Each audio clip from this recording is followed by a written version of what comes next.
And now it's time for a preview of an upcoming game by Tom Vasel. Hey folks, today I'm talking about Area 1851, which I have to admit I think is a very clever name for a game. Area 1851 is a game about cowboys and aliens. Seems like I might have heard that name lately. Well, this is a preview, so we want to show you, give you a taste of what the game is like to see if you want to kickstart it. Let's get to it.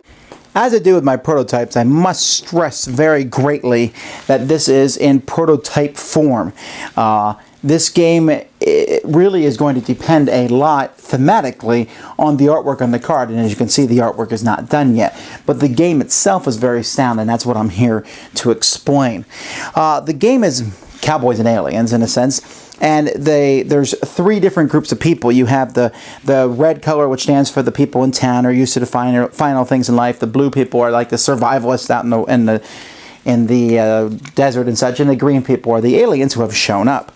And so what players are doing is they're going to be drawing hands of tinker cards, and they're making different goods to sell to different people. And you can mix and match colors, but it doesn't give you as many points because, you know, the aliens might not want something that the humans have touched, and some humans might not want something the aliens have touched. On the board you have different places to go, and you'll have an assistant that you'll start the game with who will start here and be able to go in different spots and give you special abilities that you'll be able to use over the course of the game.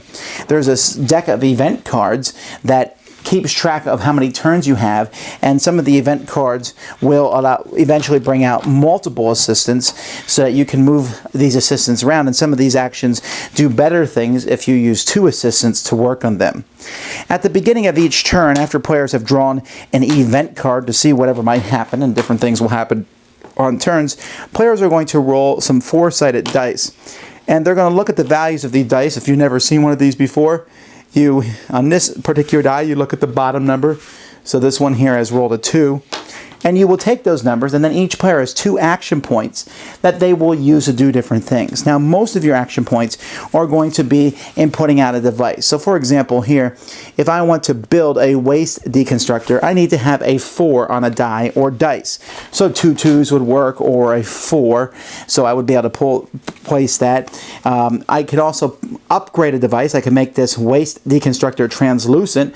This is a square shape, and if you can see here, this can have 3 modifiers, 1 square, 1 diamond, and 1 circle added to it. So I could add a square. Maybe later on I could get the other things if I want and add them to it also. So to put this on, I would need to have a die that's a 1.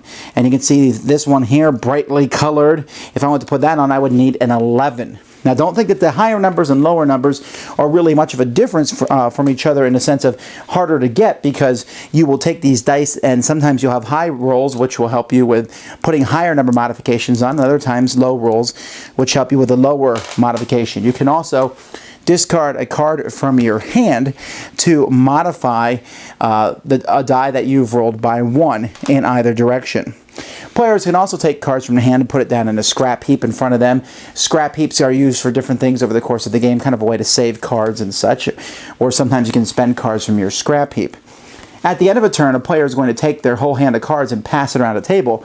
So these cards will be passed around, but each thing that they have built, if it's not completely filled with modifications, they can hang on to it. But this one, once it is modifications, they must sell it, and then if they even if it doesn't have all the modifications, let's say I just put out these riding boots and don't add a modification, I can still sell them, and it's going to give me a certain amount of reputation, which is going to count at the end of a game. Players will also, over the course of the game, be collecting feats, and these feats will give you different rewards at the end of the game, or if something happens. For example, here, if at any point you have at least 6 cards in your scrap heap, turn this card face up, and I gain 12 reputation. So some will happen during the game, others you'll save to the end of the game, and there are other ways to get points. You can also use your assistants, like I said, like for example here, if I have an assistant here, I can fiddle once without paying scrap. Normally you have to pay a scrap. I'm sorry, earlier I said you have to get rid of a card from your hand. You get rid of a card from your scrap heap to change a die.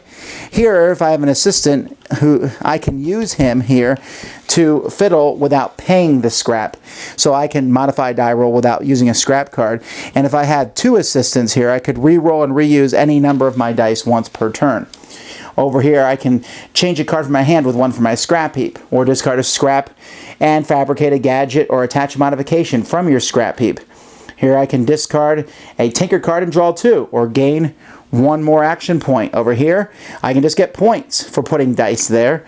And down here, I can deliver just a modification attached to my gadgets, or deliver a gadget and then scrap the gadget and all its modifications. So I can deliver it and then still keep it afterwards. So there's all different, as the game progresses, you'll say, oh, I want to go here and use this, I want to use that. But you're going to have to figure out the best spots to go to these places as you try to build machinery using your 2 actions and the different dice that you roll. At the end of the game, which is again determined by the number of event cards in the deck, players will show their feats at our end of the game, add them to any points that they've gotten over the course of the game, and whoever has the most points is the winner. Area 1851 is actually a fast-paced game. I thought it'd be kind of slow, but really, players can play simultaneously as they're playing this and as they're trying to decide what to build. Now, there's going to be a lot of humor based on the different combinations of things that you can build on the cards, and I'm really looking forward to see how the artwork adds to the game in that regard. There's some thinkiness as you decide where to send your assistants, but mostly you're going to roll your dice to see what you're going to build. Sometimes maybe push your luck or work towards the feats that you've drawn. There's a lot of different things that you can do in a turn, but you only have a couple that you really can pull off, and you have to decide what you're going to do, and sometimes watch what your opponent's doing since you're passing him your hand of cards to see if that's worth doing. Area 1851 has a very interesting theme, one that I think is a pretty neat idea of cowboys and aliens, but at the game's heart, it is a very solid game. Don't let the dice sway you. The dice more, rather than being something that's very lucky, there's something where I roll them and say, oh, okay, that's what I've rolled. How am I going to work with that? How's that going to take place or be useful in this game? So anyway, that's 1851. In a moment, I'm going to show you a link for Kickstarter, and you can see if this is something that you'd like to support. I think once the final product comes, that this is going to be a very good Euro-style game with a really cool theme and some humor thrown in it on top of that. Area 1851.